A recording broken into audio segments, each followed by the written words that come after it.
Kia ora and welcome to the kitchen. Today we are super excited. A new box here from Cocktail Collective. We are doing an unboxing. I'm Monique Bradley. I'm an official self-appointed Glambassador for Cocktail Collective, and this is my expert in the kitchen. This is Grant. He is our expert mixologist. Welcome to my kitchen. Thank you for having me, Monique. I am super excited about this. We're going to have some fun. Yeah. What's in the box? So this is Cocktail Collective's latest offering. This is the Bramble. Oh, it's pretty. Pretty drink. So beautiful. Look at it. It's all ombre and gorgeous. Yeah.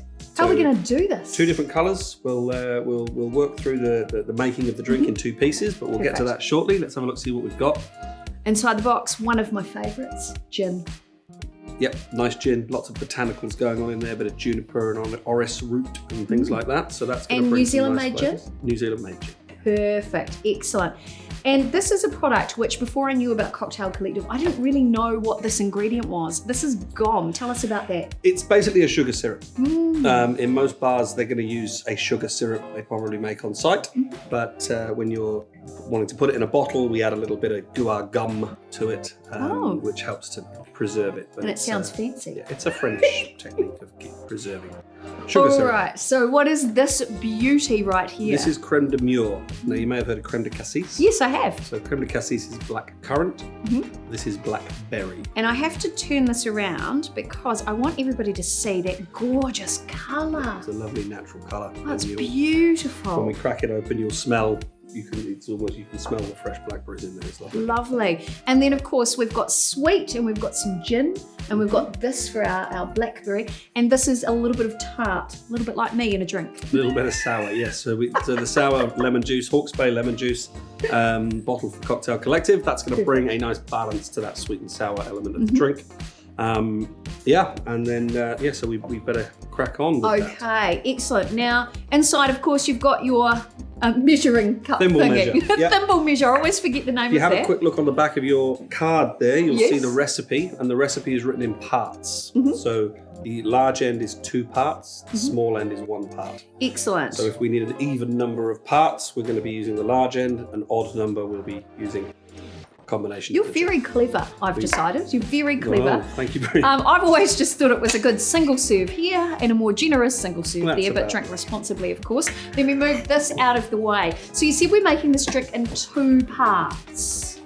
2 parts. We're going to start by putting our creme de MURE, our blackberry liqueur, into the bottom of the glass. There's a couple of different ways you'll see people making these. Sometimes the MURE goes on the top. Hold the measure over the glass. Yes, because we don't want any spillage. It's not manners. And then very carefully, we're going to top the glasses up with ice. I've always wondered what, especially since seeing this box, what does that liqueur smell like? Because I can't imagine what it actually smells like. Well, smell on that. Oh! Oh, really, that's lovely. You need to try it. That's all I'm going to say. Lovely. Very natural. Yeah, and it smells, I know this is a bizarre thing to say, but it smells warming. Yeah, it's a very winter flavour, blackberry, and with the lemon juice and the gin, those botanicals in the gin, we're going to get a nice sort of foresty, fruits of the forest type thing. Love it, love it. What do we do next? Full of ice, they're going to stick to one side now. We're going to pop these over here while we get our... Basically, we're going to build a gin sour in here. So gin, lemon juice, sugar. Lovely. We want about half full of ice. We're going to take 6 parts of gin. So that's 3 of the big ones? 3 of the big ones. We're going to take 3 parts of our lemon juice. If you could get that ready for me. Oh, yes, of course. Great. I'm a good helper. I love that sound, though. That glug glug glug sound. Nice. Beautiful. We're going to get 3 parts of lemon juice. So 1 big one, 1 small one. I'm so technical, Grant. Did you notice that?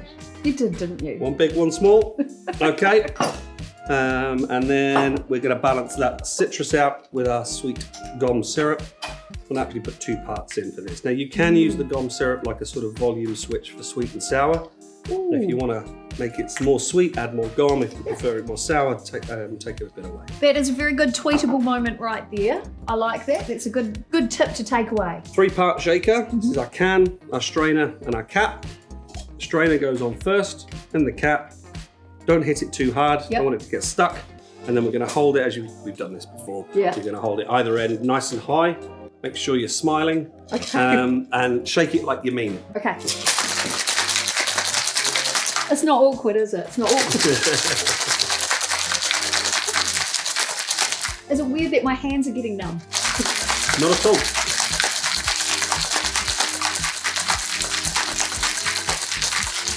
Oh, by jingos. That was an Okay. adventure. Yep. So a good shake on there, and then this is just going to get shared over the top. But we want to pour it nice and gently because we want to keep that MURE in the bottom. Look at that. I've always wondered how they do those drinks, and I had no idea. I've seen people pouring things over the back of spoons, and that just seemed like high maintenance to me. The general rule is if it's got lots of sugar, it's really heavy. If it's got lots of alcohol, it's very light. Oh, perfect. So But look at how that's separated out like that. It's just such a beautiful looking drink. Now you can leave it just like that, but obviously at the moment, most of that blackberry flavour is in the bottom. So what the idea is what we want to do is just use a spoon. You don't have to, the normal spoon is fine. I was going to say, that's a very attention-seeking spoon there, Grant. You just want to give it a gentle push, just to create that gradient, so it starts to mix. Oh, that's gorgeous. Reminds me of a lava lamp from the 70s. So that's essentially the drink. Oh, The drink done. Garnish-wise, this time of year, fresh lemon. Oh, This was one we found in your garden earlier. That is correct. A couple of things we can do with this. I'll do it just very quickly. Two different garnishes. One would be a simple wedge. Now, one tip with these wedges is just to trim them up so they're nice and neat. Oh, that's such a good idea. Pop them onto the side of the glass like that. So pretty and so simple. Even I can do that, considering I'm domestically challenged. That's Another a big deal. alternative would be a piece of the peel. And if we just cut a nice triangle shape out of that and a slit, we can tuck that on the side there. That is very, very cool. I am well impressed. You're very good. You should do it for a job if you consider that. I thought about it, yeah. Thank you. Oh, look, I love it. Okay. Now, I know we have to try it because that's our responsibility as ambassadors here. So Tough job. cheers to I'm you. just going to remove this so I don't poke my eye out. Okay, perfect. Cheers to you, sir. Thank Cheers you. to you. Great job. Cheers to you. Stop it. I know, right? It's very good. It's special. Very good. I'll just have to double check that. Even with all that in the bottom, you can still taste that blackberry coming through. It's Strong flavour. subtle but intense, much like myself. Hey, now before we finish up, Grant, I remember there's a quick story in here too about this drink. Yeah, well, essentially it was created in the 80s by the same guy that came up with the espresso martini. Wow. A guy called Dick Bradsell. At the time he was in the Soho Bar and Brasserie. The point of this, the reason it was a bit unusual, it's such a simple drink, nobody believed that he'd made it up, that it was his creation. No one had used that creme de mure like that before. Beautiful. So it instantly became a classic and is now, and was for a long time, as popular as the margaritas and the Cosmos and all those sorts of And things. espresso martinis, of course, as well. Yeah, absolutely. Well, Grant, thank you so much for sharing your wisdom. I am not worthy. You are so cool.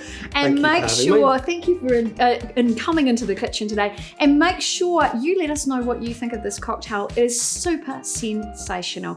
Have a fun time, and we'll see you again soon.